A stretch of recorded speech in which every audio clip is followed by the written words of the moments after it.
the Free Synagogue of Flushing, known as FSF. FSF, founded, I knew I was going to do that, founded more than 100 years ago, is the oldest liberal Reform synagogue in Queens, and bringing us greetings from, I'm just going to say it, the Free Synagogue of Flushing, and starting us off by introducing our first member of Congress, who happens to be my favorite member of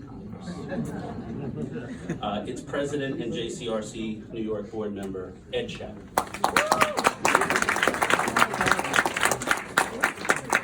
Good morning, distinguished guests and friends. For us, this is Shehecheyanu. We finally have arrived, and we're very proud on behalf of all our executive officers, all of whom are here today.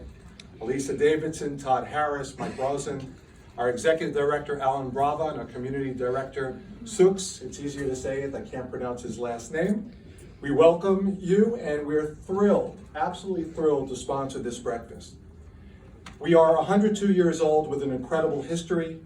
We welcome all, we embrace diversity, and engraved in stone on our entrance is God's word spoken to the prophet Isaiah, "For our house will be a house of worship for all people."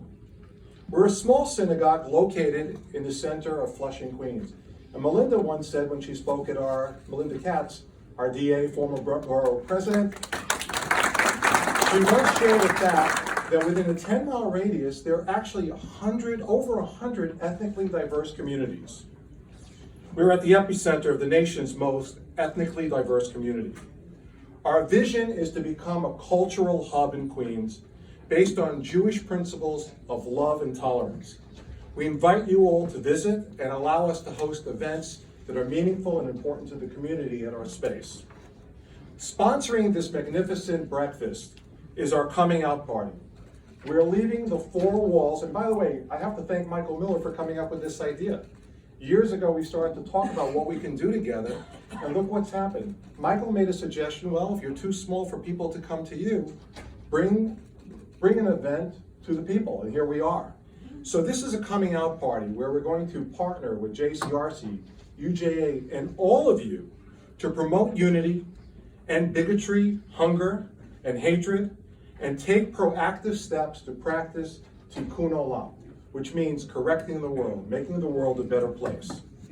I'm also standing before you as a proud board member of the JCRC. Years ago, when I was 17, I'll share two quick stories. There was hatred, bigotry, anti-Semitism, riots in Crown Heights. And the JCRC, I was president of Yeshiva Flatbush High School. I was a guy that wore a yarmulke, and I'll tell you, when you got on a train, you were afraid. I got into a lot of fights.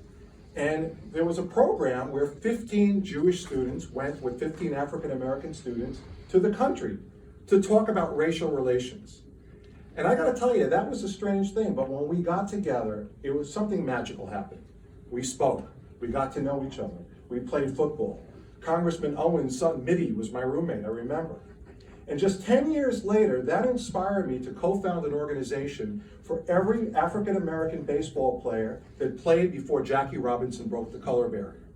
And then in 1992, we went to the White House to meet the president, and we also met Congressman Charlie Rangel, who invited us into his office with Monty Irvin, Leon Day, and the great Josh Gibson Jr.'s son, and Jimmy Crutchfield.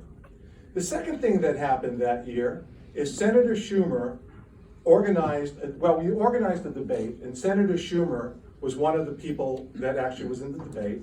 I asked a question, at the time he was an assemblyman. He asked me to be part of his congressional campaign.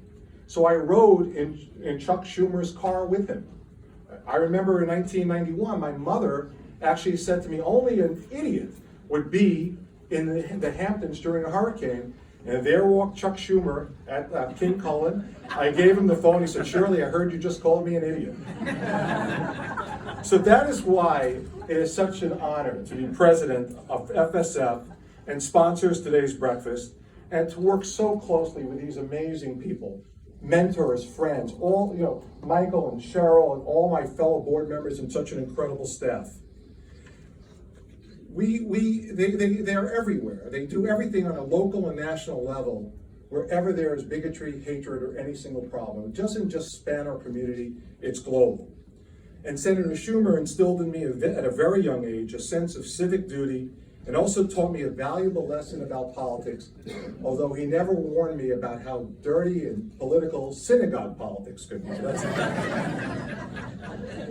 I'm very proud to have supported Senator Schumer 40 years ago. I definitely backed the right horse. And lastly, I want to thank my wife for letting me spend all the time on these community projects, and my managing partner from Phillips Nizer, who's here today, Mark Landis, who instills in our firm a culture to give back to the community. It's not all about billable hours, well, although it is, but it's also to give back to the community, so collectively we practice tikkun olam.